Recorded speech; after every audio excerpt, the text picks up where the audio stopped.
الحمد لله الحمد لله الذي هدانا لهذا وما كنا لنهتدي لولا أن هدانا الله لقد جاءت رسل ربنا بالحق صلوات الله وسلامه عليهم وعلى من تبعهم بإحسان إلى يوم الدين. رب اشرح لي صدري ويسر لي أمري واحلل عقدة من لساني يفقه قولي واجعل لي وزيرا من أهلي. اللهم ألهمنا مراشد أمورنا وأجرنا من شرور أنفسنا ومن سيئات أعمالنا. اللهم صل على سيدنا ومولانا محمد في أول كلامنا وصل على سيدنا ومولانا محمد في أوسط كلامنا وصل على سيدنا ومولانا محمد في آخر كلامنا. أما بعد، بسم الله الرحمن الرحيم. قال النبي صلى الله تعالى عليه وسلم: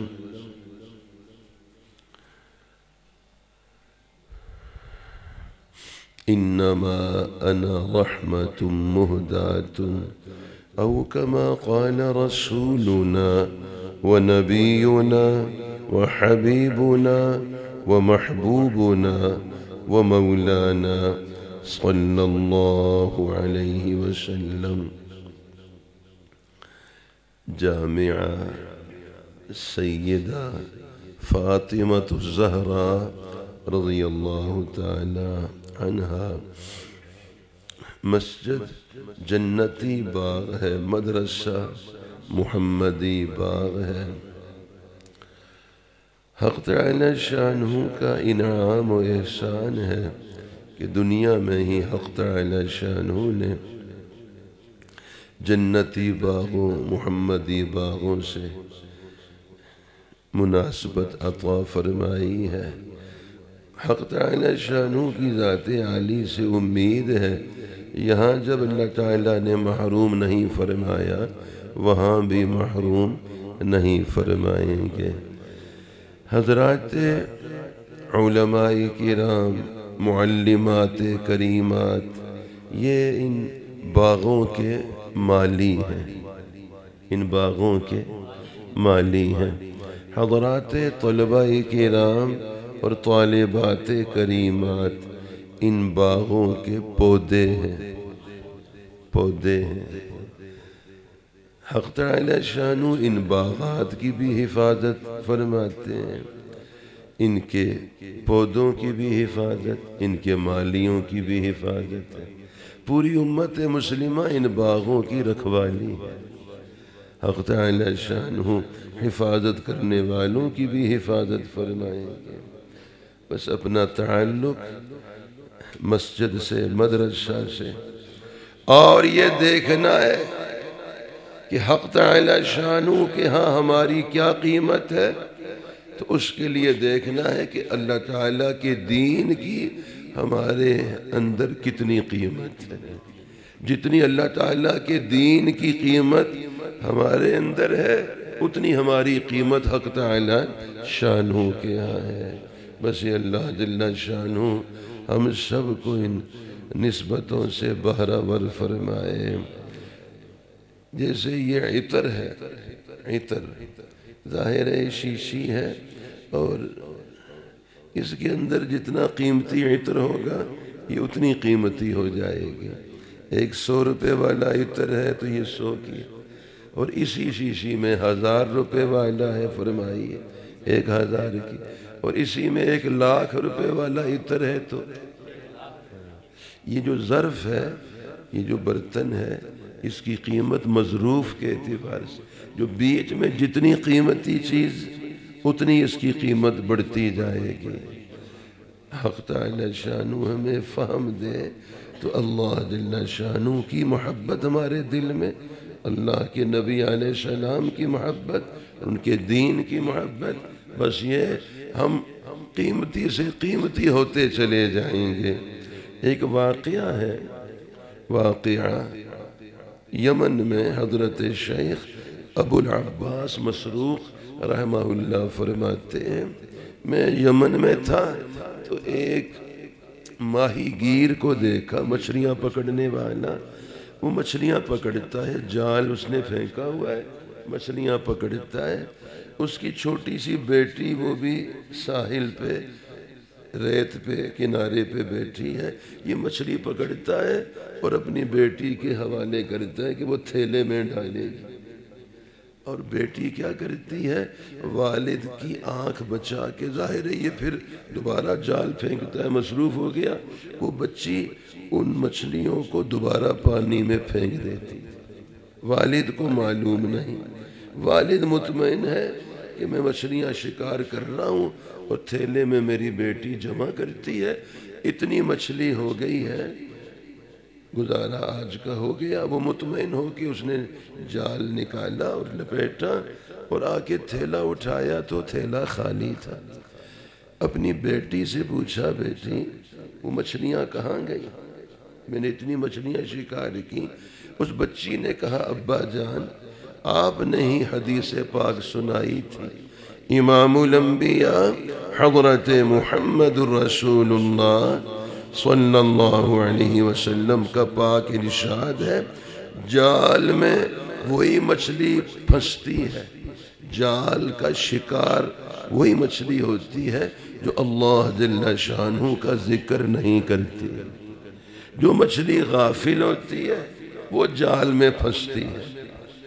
اب جب آپ مچھلی میری طرف پھینکتے تھے کہ میں تھیلے میں ڈالوں، وہ حدیث پاک میرے سامنے آتی تھی کہ یہ تو غافل مچھلی ہے، اللہ کا ذکر نہیں کرتی تبھی پھنسی ہے۔ پھر ایسی غافل مچھلی کو ہم گھر لے جا کے کیا کریں گے؟ اس کو ہم لقمہ بنائیں گے، غفلت اندر جائے گی۔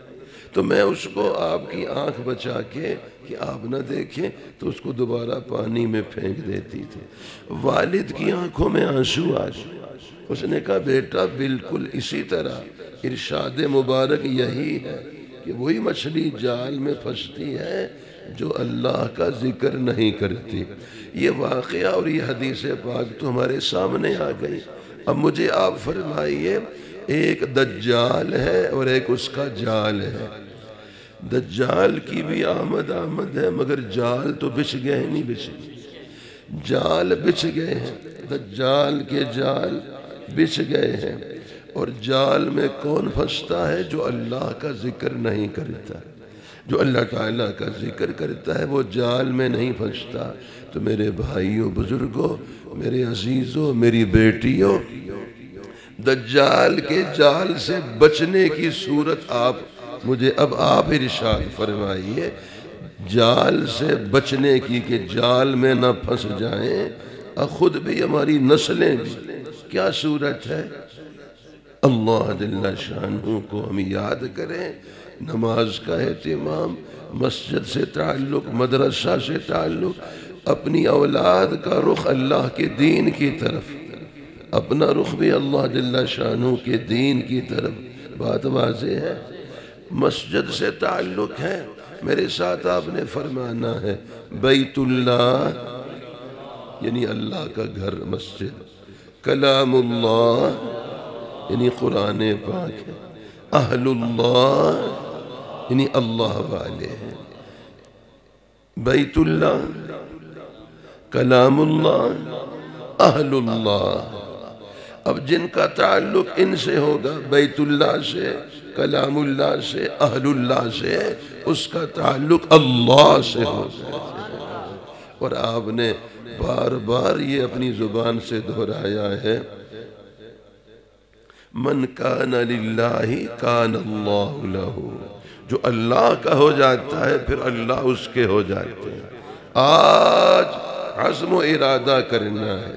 ابھی جب حاضر ہوئے مراد پور میں داخل ہوئے تو مجھے وہ بات یاد آئی جب پہلی مرتبہ حاضری ہوئی تھی مراد پور میں حضرت کی خدمت میں، کتنے برس پہلی بات ہے، تو وہ مجھے خیال آیا ہمارے حضرت ہمارے مخدوم ہیں، ہمارے مشفق بزرگ ہیں، اور میری ہمیشہ جو محبت کی کیفیت وہی ہوتی ہے جو اپنے استاد محترم کا مقام، تو میں اپنا استاد محترم کا درجہ حضرت کا سمجھتا ہوں۔ برکتوں والی ہستی ہیں، حضرت کی صحبت میں حاضری زیارت یہ سعادت کا ذریعہ ہے۔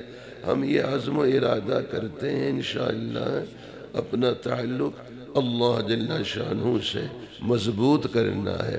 جس کا جتنا تعلق مسجد سے اتنا تعلق حق تعالی شانہ سے، مسجد سے تعلق کمزور ہے اپنے رب سے تعلق کمزور ہے، اور جتنا تعلق مدرسہ سے ہوگا اتنا اپنے نبی علیہ السلام سے، اور اگر تعلق مدرسہ سے قرآن و سنت سے کمزور ہے اتنا تعلق اپنے نبی علیہ السلام سے کمزور۔ تو کون کون ارادہ کرتے انشاءاللہ اپنا تعلق تازہ کریں گے، بڑھائیں گے انشاءاللہ اپنے رب سے اپنے نبی علیہ السلام سے انشاءاللہ۔ اجتماع رائیونٹ بالکل قریب ہے، 11، 12، 13، 14 تاریخ ہے۔ کشمیر اور اسلام آباد کا جو اجتماع وہ تو 4، 5، 6، 7 انشاءاللہ، اور ہزارہ اور ان علاقوں کا اجتماع 11 تاریخ سے انشاءاللہ۔ اس کی بھی نیت تو سب کی اجتماع میں جانے کی، مگر اجتماع سے پہلے اور اجتماع سے پھر آگے اوقات کی ترتیب، جن کے 4 مہینے ابھی تک نہیں ہیں، کب ہم بیدار ہوں گے اور کب ہم اللہ کی راہ میں جائیں گے، یہی وقت ہے، یہ عنوان ہوتا ہے بیداری کا انشاءاللہ۔ 4 مہینے کی نیت، وہ ساتھی جو ابھی تک جن کے 4 مہینے نہیں ہوئے انشاءاللہ ترتیب بنائیں گے، اور جو 4 مہینے لگا چکے سال 7 مہینے اندرون ملک سال انشاءاللہ اس کی عمومی فضائیں بنائیں گے انشاءاللہ۔ اور جو ہمارے بڑے ہیں اکابر ہیں اپنی دعاؤں میں اپنی سعادت سمجھ کے، وفاق المدارس العربیہ پاکستان عالمی مجلس تحفظ ختم نبوت ہے، جمعیت علماء اسلام ہے، اور دعوت کا کام ہے۔ یہ چاروں وہ برکت والی مبارک نسبتیں ہیں، اپنے آپ کو پوری طرح سے ان کے ساتھ جوڑنا بھی ہے اور دعاؤں کا اہتمام بھی کرنا ہے انشاءاللہ۔ سب نیت فرماتے ہیں انشاءاللہ، دعا فرمائیں حق تعالی شانہ کی۔ اچھا فرما رہے ہیں کچھ حضرات بیعت کے کلمات فرما رہے ہیں، کپڑا باندھ لیتے ہیں۔ جو لوگ سبھی لوگ جن کا بیعت نہیں ہوئی وہ بیعت کا موقع ہے، بیعت فرمائیں۔ اس کے ساتھ اور کپڑا بھی باندھ لیں اور بیعت میں شامل ہو جائیں۔ مستورات تک آواز پہنچنا کافی ہوتا ہے، ان کے لیے کپڑا پکڑنا ضروری نہیں ہے۔ مرد حضرات آگے ہو جائیں، قریب ہو جائیں، سب لوگ جنہوں نے بیعت سعادت حاصل کرنی ہے آگے ہو جائیں، ساتھ ساتھ کپڑے باندھ لیں۔ فضل کریم کو کچھ بھی دے یہ ہے یہ رکھ اور ان کو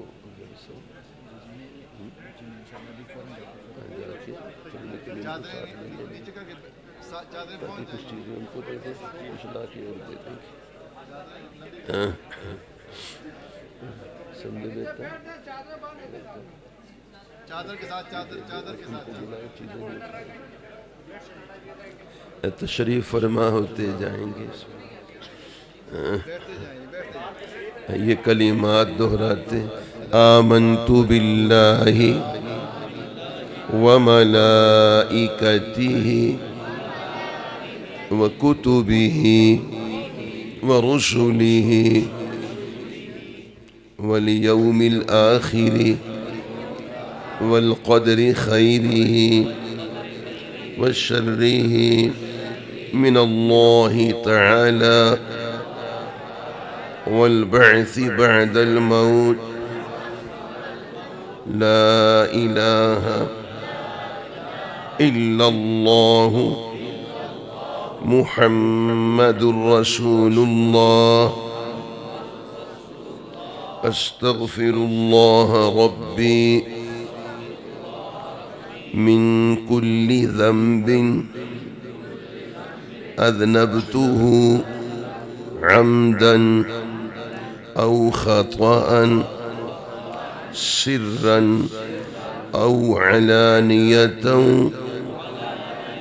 وأتوب إليه من الذنب الذي أعلم ومن الذنب الذي لا أعلم إنك أنت علام الغيوب وستار العيوب وغفار الذنوب ولا حول ولا قوة إلا بالله العلي العظيم. اے ہمارے اللہ ہماری توبہ کو ہماری بیعت کو قبول فرما، آمین۔ یہ سلسلہ عالیہ قادریہ راشدیہ میں بیعت کے کلمات حضرت پیران پیر حضرت شیخ سید عبد القادر جیلانی محبوب سبحانی رحمہ اللہ رحمت واسعہ کی نسبت میں، اور امام الاولیاء شیخ التفسیر حضرت لاہوری رحمہ اللہ رحمت واسعہ کی نسبت میں بیعت ہے۔ بیعت ہونا سنت ہے، اپنی اصلاح فرض ہے۔ فرمائیے، اپنی اصلاح فرض ہے، بیعت ہونا سنت ہے، اور ہم میں سے کوئی بنا ہوا نہیں ہے، ہم سب زیر تعمیر ہیں، ہم سب زیر تعمیر ہیں۔ جیسے مکان زیر تعمیر ہوتا ہے ایسے انسان بھی زیر تعمیر ہوتا ہے۔ مکان نہیں بنا اور دنیا سے چلے گئے، کوئی مواخذہ نہیں ہوگا کہ مکان بنائے بغیر کیوں آئے، مگر اپنے کو انسان نہ بنایا تو سخت مواخذہ ہوگا۔ اپنے کو انسان بنانا یہ سب سے بنیادی ضرورت، اس میں دعا مانگنا، یا اللہ ہم سب کو انسان کامل بنا دے، ایمان کامل عطا فرما دے، انسان کامل بنا دے۔ اب فرمائیں گے انسان تو اللہ تعالیٰ نے ہمیں بنایا ہے، ہم نے خود تو اپنے کو نہیں بنانا، تو جواب یہ ہے جس کو ہم انسان سمجھ رہے ہیں یہ انسان نہیں، انسانیت کا ڈھانچہ ہے، یہ انسانیت کا تھیلا ہے، لفافہ ہے، یہ پیکنگ ہے۔ انسان اندر کی صفات کا نام ہے، انسان اندر کی صفات کا نام ہے۔ تھیلا اگر چاول کا ہے، فرمائیے بیچ میں گوبر ہے، کوئی فرق تو نہیں پڑتا نا، سب کہیں گے چاول ہے، ہاں سب کہیں گے گوبر ہے۔ جو بیچ میں گوبر ہے تو پھر نام بھی گوبر ہوگا۔ تو بیچ کی صفات اگر انسان کی نہیں ہے پھر اللہ کے ہاں ہم انسان نہیں ہیں۔ چنانچہ حضرت پیران پیر حضرت شیخ عبد القادر جیلانی محبوب سبحانی رحمہ اللہ فرماتے ہیں، یہ ایک مثال دیتا ہوں اپنے لیے سمجھانے کے لیے۔ مثلا وہ فرماتے ہیں جو گانا سنتا ہے یا گانا منہ سے بکتا ہے یا سنتا ہے وہ خنزیر ہے۔ پیکنگ انسان کی ہے، اندر جو مال ہے وہ انسان کا نہیں، وہ سور کا ہے، خنزیر کا۔ اور فرماتے ہیں اگر یہ توبہ کیے بغیر مر گیا، دنیا میں اللہ تعالیٰ پردہ رکھتے ہیں، فرمایا مجھے اس کی قبر دکھانا، میں قبر کھول کے دکھاؤں گا شکل بھی خنزیر کی بن گئی۔ بات واضح ہو جاتی۔ اور ویسے تو حدیث پاک میں بھی ارشاد ہے ایک وقت آئے گا میری امت شراب پینے لگ جائے گی نام بدل کے، اور ان کے سروں پہ میوزک بج رہا ہوگا۔ یہ جو میوزک ہے اس آواز پہ دنیا اور آخرت میں اللہ کی لعنت ہے۔ صوتانی ملعونانی فی الدنیا والآخرہ، مزمار عند نعمت ورنت عند مصیبت، ماتم کی آواز، بین کرنے کی آواز، اس پہ بھی لعنت ہے۔ اور یہ جو میوزک کی آواز ہے، فرمایا ان کے سروں پہ میوزک بج رہے ہوں گے اور گانے بج رہے ہوں گے، شراب پی رہے ہوں گے، اسی حالت میں اللہ تعالیٰ ان کو زمین میں دھنسا دیں گے، ان میں سے بعض کو خنزیر اور بندر بنا دیں گے۔